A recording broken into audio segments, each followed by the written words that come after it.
Fala galera, estão me vendo aqui? Aqui quem fala é o Léo e hoje eu trago para vocês um vídeo de review deste monitor que é o Samsung Odyssey G5.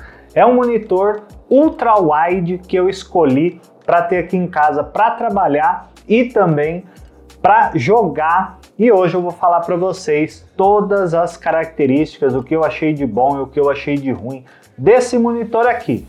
Se você quer comprar um Odyssey G5 e não quer receber um tijolo em casa, vai ser um baita de um tijolo, aqui na descrição eu vou deixar o link das lojas parceiras do canal para você comprar com segurança ou aqui no grupo do Telegram, que lá a gente posta promoções todos os dias.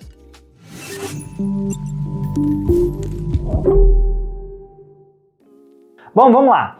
Quando eu estava pesquisando esse monitor aqui, eu vi muito comentário positivo e negativo a respeito dele. Parece que ele divide bastante opiniões, ou a pessoa ama ou a pessoa odeia. Esse monitor aqui é um monitor de 34 polegadas, como vocês podem ver, ele é muito grande. Apenas a título de comparação, olha só, com ele mesmo curvo ele tem 80 centímetros de largura, ou seja, é um monitor grande. Por conta disso, obviamente, ele é pesado, ele é um pouco desengonçado, ele tem pezinho grande. Gente, não dá para esperar muita coisa, entendeu? É um monitor muito grande. E esse monitor aqui, ele tem uma característica bem legal, que ele é, vamos dizer assim, 2K. O que quer dizer? Ele é 1440 pixels de altura por 3440 pixels no comprimento. Então ele é um monitor com muitos pixels e por isso ele acaba ficando com uma qualidade de imagem legal, bem diferente. Esse monitor aqui, ele tem um painel VA, então se você já não gosta de painel VA, já é um ponto importante aí para você, né? O painel VA, ele tem, né, as cores pretas, muito pretas, né, com uma fidelidade muito legal, mas em contrapartida, se você não olhar diretamente para a tela, infelizmente a tela não fica muito legal, né? Ela fica com aquela imagem totalmente distorcida, que não é o que a gente vê, por exemplo, numa tela IPS, que de qualquer ângulo que você olhar, você vai ter uma imagem legal. Apesar disso, né, o diferencial desse monitor é que ele é curvo e ele tem um raio menor do que os outros monitores que a gente costuma ver por aí. O raio, quanto menor o raio, mais curvo ele é, né? Os monitores em geral que a gente vê aí no mercado, eles têm curvatura 1800, né? Nesse caso aqui, a curvatura dele, o raio dele é 1000, então ele é quase que metade do raio desses outros monitores e por isso ele é muito mais curvo. Por conta disso, o fato dele ser uma tela VA acaba não impactando muito, porque quando você está aqui na frente olhando para a tela, como ele é bastante curvo, de qualquer ponto que você olhar, o seu olho sempre vai estar 90 graus com a tela, né? E por isso as cores não vão se distorcer e aí o monitor VA acaba não impactando muito, né? No monitor VA você tem a precisão perfeita de cores se você olhar a 90 graus para o monitor. Então, nesse ponto aqui, eu achei legal. A curvatura em si não me atrapalhou. Aliás, eu achei que é uma curvatura ideal para o que a gente precisa para trabalhar e para jogar. Por ele ser um monitor ultra-wide, ele tem uma proporção 21:9, diferente dos monitores normais, como aqui no computador, que é 16:9. Então, ele é bem mais alongado, e isso é bom e isso é ruim. É bom porque no jogo você tem um campo de visão maravilhoso. Para trabalhar, se você dividir ele em duas telas, é como se você tivesse duas telas daquelas quadradas antigas. Então, tudo isso é muito legal. Porém, nem todos os sites e aplicativos têm suporte para um monitor 21:9. Como vocês podem ver aqui, por exemplo, o YouTube. O header aqui, o cabeçalho, o header tá ótimo, tá maravilhoso. Mas olha só como o texto se concentra só aqui no meio, fica um pouco esquisito, né? E tudo isso porque alguns sites, alguns aplicativos não têm suporte para um monitor como esse. Inclusive, não é raro a gente ver faixas pretas dos lados aqui, né? Porque como a tela não é suportada, ele coloca a imagem só aqui no meio e fica com faixas pretas nas laterais. Mas tudo isso é algo que você precisa saber, né, e precisa levar em conta ao comprar um monitor como esse aqui. Bem, eu tô aqui com dois aparelhos conectados nesse monitor, porque eu queria mostrar para vocês algumas funcionalidades dele que eu achei bem legais. Eu vou virar ele um pouquinho aqui, né? E aqui, né, ele só tem um botão, que é um joystick na parte de baixo, aquele botão tipo joystick. Então você clica, ele abre o menu e aqui você pode desligar, você pode escolher a fonte, nós vamos falar sobre as entradas mais para frente. Aqui tem o menu, então você pode configurar todas as coisas, né, sobre jogos. Um ponto muito legal desse monitor é que ele tem 165 Hz, né? Então é um monitor já com uma taxa de atualização legal, coincidentemente é a mesma aqui do meu Alienware. E aí antes eu já vou aproveitar e falar uma coisa para vocês. Eu vi muita gente na internet falando assim, mas o G7 tem 240 Hz, esse aqui tem 165, não é tão bom, não sei o que, blá blá blá.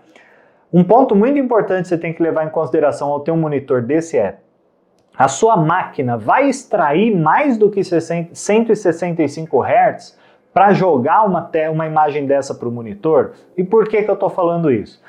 Esse monitor tem dois aspectos que acabam sobrecarregando um pouco as placas de vídeo, que são, primeiro, a proporção, ele é 21:9, então tem muito mais coisa para ele jogar para o monitor, e segundo, que ele é 2K, ele é mais do que Full HD. Lembra, Full HD 1920 por 1080, aqui a gente está falando de 3440 por 1440.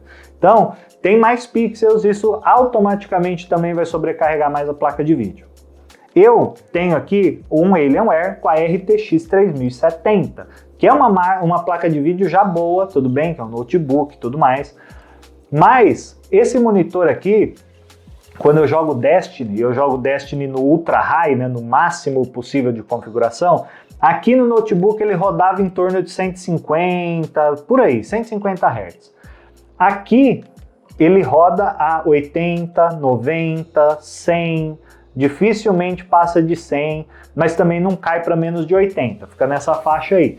Então, para que eu preciso de um monitor 240 Hz se o meu computador não consegue jogar 240 Hz para a tela? Ele não consegue processar 240 frames por segundo. Então, eu não preciso de um monitor de mais de 165 Hz. Você precisa levar isso em consideração quando você estiver escolhendo um monitor, né, e aí uma taxa de atualização diferenciada, né? Então, nesse caso, nós temos aqui 165 Hz, você pode configurar várias coisas, equalizador de escuro, tem FreeSync, ele não tem G-Sync, é importante falar isso. Enfim, você consegue pôr um ponto de alvo virtual no centro da tela, tem as configurações de imagem. Aqui um ponto legal para quem trabalha, né, com monitor, você tem aqui o modo de proteção ocular para não cansar muito seu olho, né? Ele escurece um pouco a tela, tá vendo? Ó, muda a tonalidade, puxa um pouco mais para o amarelo, tira o azul, enfim. E tudo aqui é configurável da mesma forma. Esse PBP eu vou falar para vocês que eu achei isso sensacional. Aqui idioma, tá, algumas características do sistema, dá para você atualizar o sistema do monitor através daqui e tudo mais. Ponto importante aqui, apesar de, aqui também você clica para o lado esquerdo, ele mostra as entradas, DisplayPort HDMI, se você puxar para baixo ele mostra volume, aí você fala assim, porra, show de bola, hein, volume top. Ele não tem caixa de som, ele não tem alto-falante. Então esse volume aqui é para você configurar o que sai do seu computador para o monitor, para você não ter que configurar direto no computador. Mas ele não tem suporte, né? Não tem alto-falante aqui, é um ponto importante. E aí puxando para cima você tem as configurações de cores e tudo mais, né? Caso você queira aí configurar. E clicando você abre o menu. Aqui a gente tem as entradas, né? Então tem DisplayPort e tem uma HDMI, se você quiser. No caso, a HDMI está conectada no meu Alienware, a DisplayPort está conectada no meu Mac. Então, olha só, aqui a imagem do Alienware. E aí, se você quiser, e aqui que eu acho que é um ponto muito legal desse monitor, é o seguinte. Como ele tem uma DisplayPort e uma HDMI na parte de trás, você consegue conectar dois computadores ao mesmo tempo.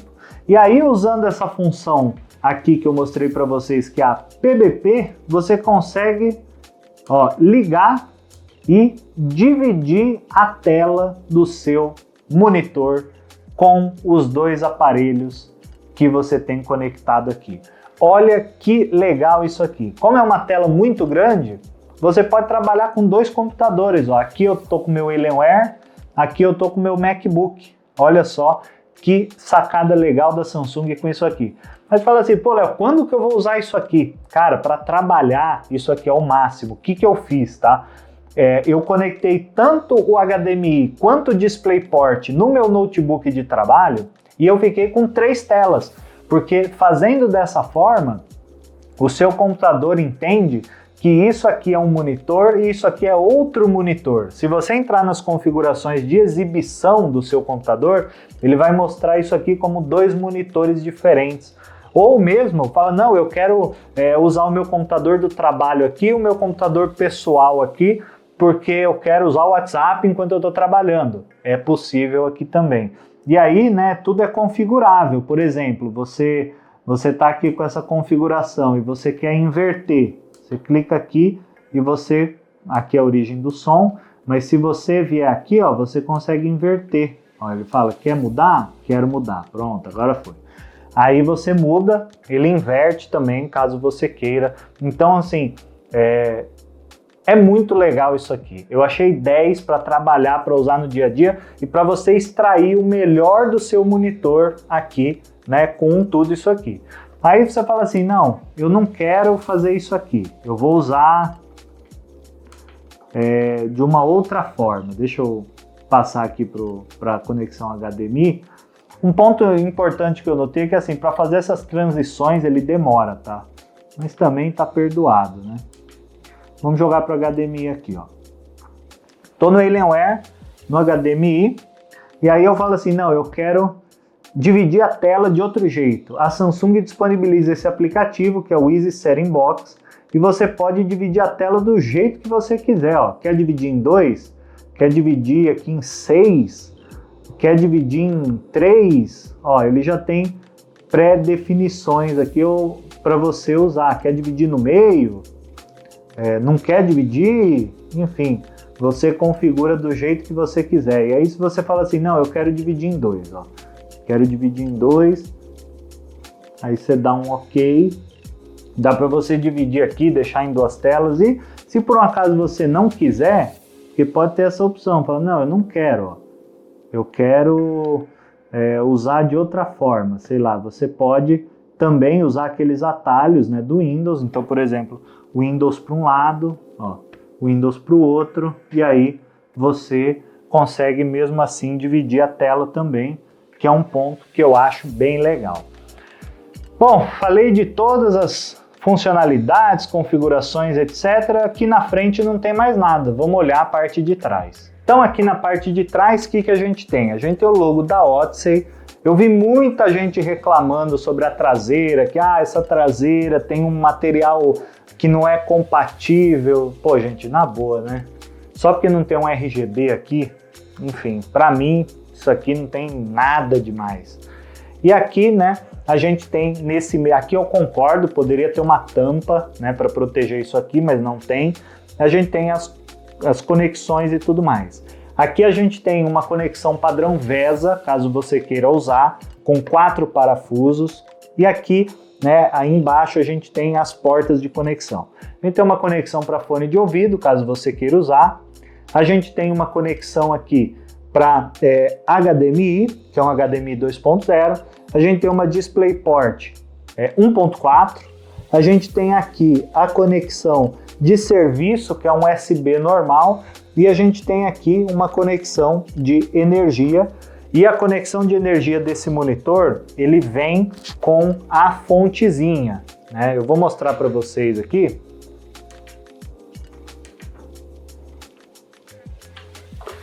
Ele vem com a fontezinha avulsa, né, fora do monitor, então se isso aqui der algum problema você consegue comprar e trocar. E a conexão que vai na tomada é aquela conexão tipo TV Samsung, ela é 90 graus, então você liga e o cabo vai para baixo e não para frente, que eu acho uma coisa bem legal.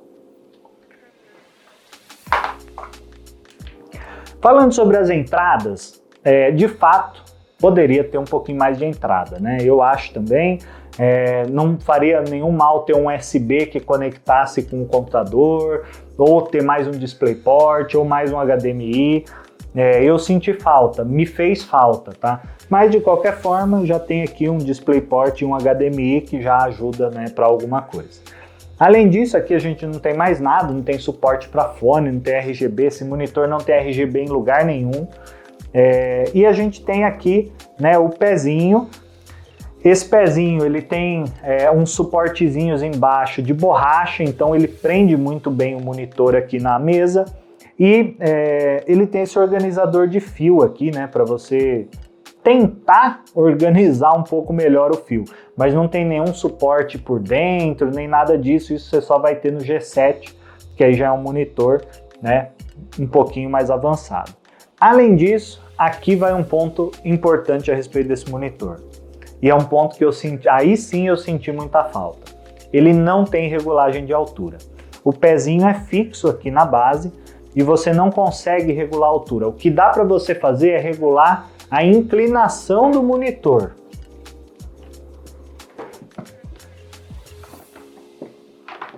Então veja, o monitor está inclinado, se você virar aqui para baixo, ele inclina para baixo, se você virar para cima, ó, ele inclina bem para cima, mas é só, você não tem nenhum outro tipo de regulagem.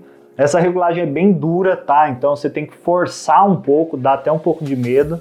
E tem um ponto importante que eu notei aqui também no dia a dia. Se você inclinar pouco, né? Porque aqui tá muito inclinado, vamos supor, se inclinar pouco, tipo assim, com o tempo ele vai descendo, descendo, descendo, descendo até chegar na altura mínima para baixo. Então eu tive que regular ele um pouquinho mais para cima do que eu queria, só para que ele não ficasse caindo toda hora. Pô, isso é uma coisa chata, né? Poderia ser um pouquinho melhor, inclusive poderia ter uma regulagem de altura aqui, né, Samsung? Pô, isso fez muita falta. No meu caso aqui, mesmo com a cadeira o máximo para baixo, eu ainda não fico na altura que eu queria com o monitor. Então eu tenho que inclinar ele para cima, nesse ponto fica um pouco incômodo.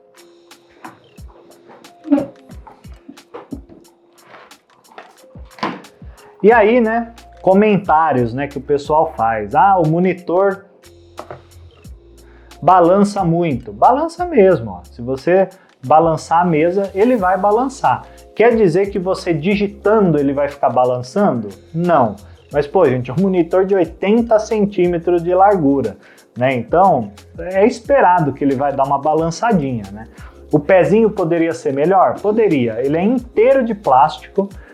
Poderia ser um pezinho de metal, né? Acho que ficaria legal. Mas apesar de tudo, um ponto importante também é que ele não avança muito da tela, ó. Ele avança 3, 4 dedos para fora, né? E isso é super normal, porque olha o tamanho do monitor, ele é curvo.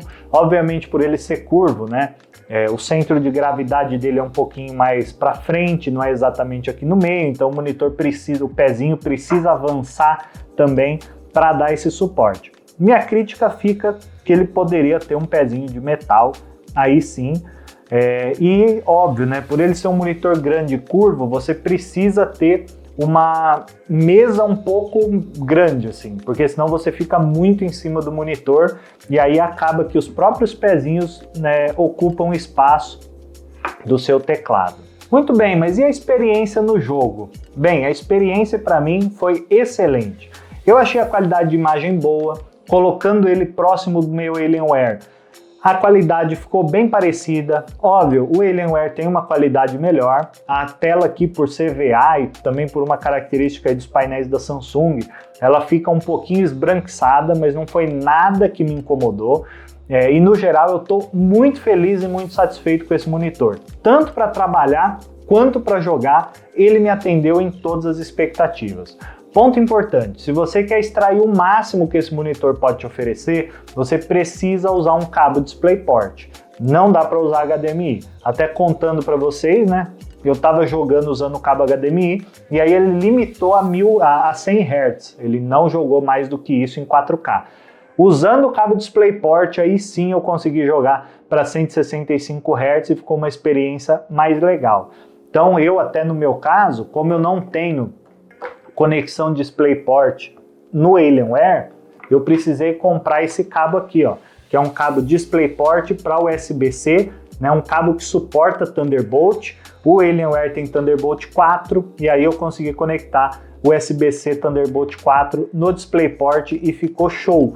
Né? Então eu recomendo que você faça isso também e não use HDMI se você puder. Deixa o HDMI para coisa do trabalho e tudo mais. Então, no geral, apesar de eu ver várias críticas na internet, de flickering, eu não notei flickering, não notei diferença de atualização ao longo da tela, nada disso até agora. Me parece que esse problema de flickering foi um problema já corrigido do passado e, no geral, estou muito feliz. Compraria de novo? Compraria. Mas como eu falo para vocês, tudo que é eletrônico, você tem que avaliar se vale ou não a pena, depender do preço. No caso desse monitor aqui, eu comprei ele numa promoção e até hoje essa promoção está valendo R$ 3.599, né? Eu achei um preço super justo. É um monitor já mais caro? É um monitor mais caro, mas ele é um monitor 2K, 165 Hz, 21:9 ultra-wide, né? Tem muito mais tela que o que faz dele, obviamente, um monitor mais caro. Mas por R$ 3.599 eu achei um preço justo pelo que ele oferece. Eu confesso que eu estou bem satisfeito. Não me arrependo de não ter pego o G7, que foi uma dúvida que eu fiquei, mas eu acho que minha máquina nem rodaria, né, tudo que o G7 tem para oferecer. Então, no geral, é um monitor que eu gostei bastante e recomendo muito para quem quiser. E óbvio, se você quiser esse monitor, link na descrição aqui. Mostra aí nos comentários o que você achou desse monitor, quero ouvir vocês. E é isso, espero que vocês tenham gostado do vídeo. Obrigado por acompanhar e a gente se vê no próximo vídeo.